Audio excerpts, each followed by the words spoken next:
If you think salad is boring, this is about to change your mind. Naem pa is a Lao salad loaded with crispy puffed sticky rice, fresh herbs, and a bold aromatic flavors that keep you coming back for more. Finished with a caramelized peanut sauce and eaten as a lettuce wrap, it's crunchy, savory, and addictive. Let me show you how to make it. Sabaydi Pinong, hi fam, welcome back to Saeng's Kitchen. Today is a very special episode because I have the biggest announcement of my life, so far at least. Well, the Lao Kitchen is now available. Today is the publishing day.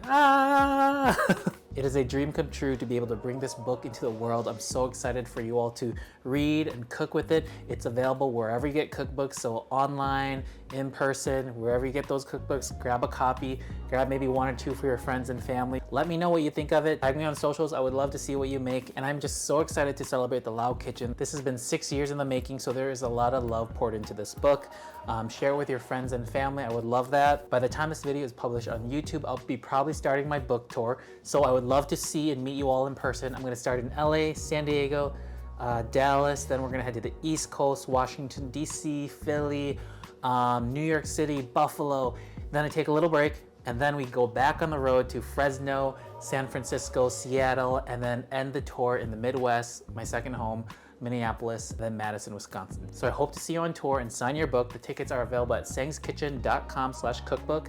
See you across the nation. And to celebrate this milestone, I'll be making one of my favorite recipes in this book. It's called Naem pa. So let's get started. Page 91. Oh my gosh, a physical book. This is so cool. Like, it's here. It's actually here, guys. So we're gonna be making this recipe, Naem pa. Join me in this video. I'm gonna walk you all through this recipe, and if you have your book with you, go ahead and open it and we'll make this together. You have two options. You can use a whole fish, or you can just use fillets, which is totally fine. So if you're using whole fish, go ahead and you're gonna fillet this. So what I like to do is first go by the neck, and then after that, you're gonna go by the fin on top. There you go. This is the first one. And go ahead and do the same thing to the other side. The next step is to bring a pot full of water to a rolling boil. And then let's grab the fish. We're using all the parts of the fish. Go ahead and dunk it all in there. Oh, okay, pot's too small, but that's fine. Make it work. And then also the fillets that we cut earlier. And now we want to bring this back to a rolling boil and cook it for 5 minutes. After the fish finishes cooking, go ahead and carefully grab the fillets. It's going to be pretty fragile. It might fall apart. And then the rest of the bones, because there's still meat in there as well. So we're going to let this cool until we can separate the meat from the bones. Kind of cool, so I'm going to start removing the bones. The head you can essentially remove. There's some meat near the neck, so you want to take that. You can see the bone here. This is the body, but there's so much meat you just pull apart. You want to use all of that meat. Essentially, it should look like this. Try to remove the water. Now you want to take a handful of the meat and then squeeze all the water out. So that all the juices are just gonna come out like this. And you don't have to be gentle. You really want to squeeze as much water out. We want this as dry as possible. Then with the dry fish, go ahead and break it apart in a smaller bowl. And by the end, you should get something like this. The next step is to make the sauce. So let's turn on some heat, add some sugar.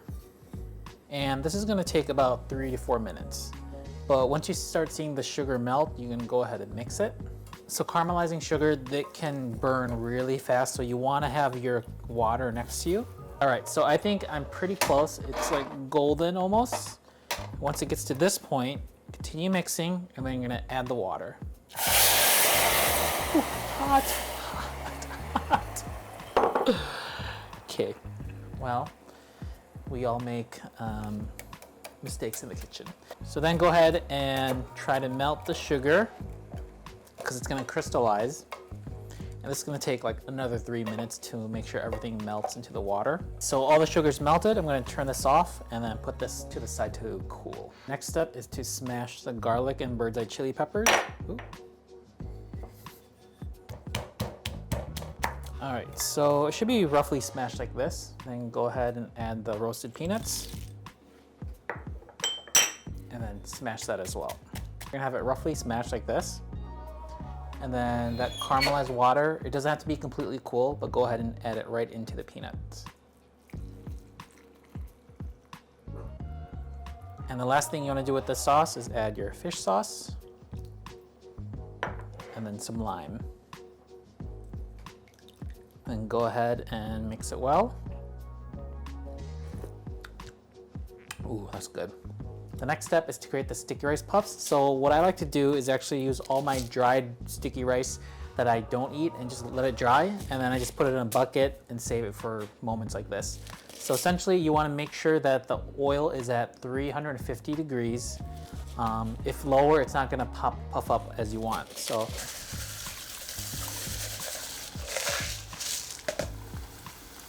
some wooden chopsticks, mix it. It should help get the rice popped. So I'm gonna grab the puffs. Most of the work after the sauce is just preparing all your herbs and aromatics, getting them washed. So I highly recommend measuring them all out so then you can all do it at once and it's super fast after everything's clean. We have the dried tilapia from earlier. Now we're gonna season it with some salt, MSG, fish sauce, and some lime. All right, so go ahead and mix it well. Now we're gonna add the aromatics. So go ahead and add galangal, lemongrass, shallots, green beans cut up,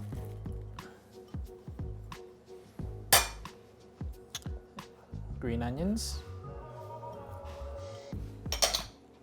and cilantro. And then the last vegetable I have is banana blossom. So I already cut this earlier and I let it soak in some water with some lime juice to make sure that it doesn't discolor. And pour it on top. And then go ahead and mix it well. So now we're gonna bring back the rice puffs. And then most of it should be crumbled up already, but I just like making sure it's extra crumbled. Maybe some chunks, you just crush it.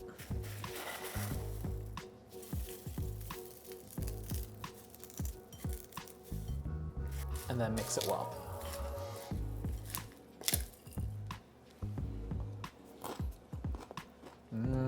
That's good. Plate it on a large plate.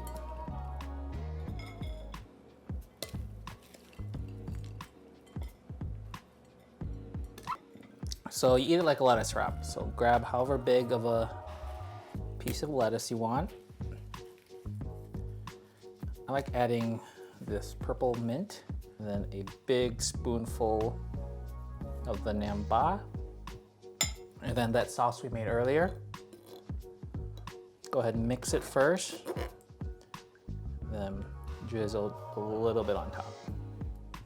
Fold it and enjoy.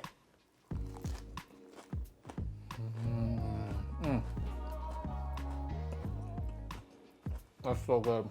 What I love about this dish is that you get all the herbs and aromatics and you want more of it because everything just makes sense together, especially when you drizzle that sweet and sour and spicy sauce on top. It is so good. Like, this is the way I want to eat all my lettuce and herbs because I'll definitely get more than I should be eating. Khop chai lai, and thank you so much for watching this video and also grabbing a copy of the Lao Kitchen. Let me know what you think of the Naem recipe, comment below, and then I guess I'll see you all next time on Saeng's Kitchen. Oh, before I go, if you want me to do more recipes from the book, comment below on what recipes and I'll get that going. All right, I'll talk to y'all later. Bye. I wrote a book.